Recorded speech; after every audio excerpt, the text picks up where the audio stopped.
বিসমিল্লাহ। কেশনা, কি রে? এই সময় কি বানাতো? এই দেখো তুমি আটা কুটালে আসলে, তাই এই দেখো সাতপুতির পিঠা বানাচ্ছি।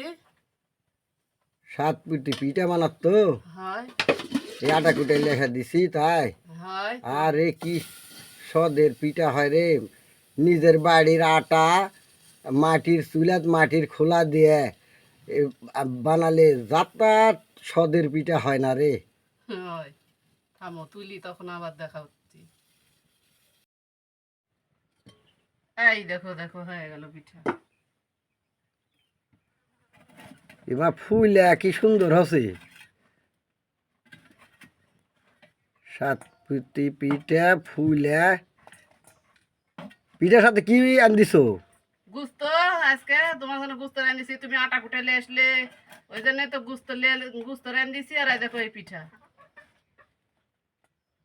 যাও প্লেট লে এসো, আমি তোমাকে দিই। আচ্ছা।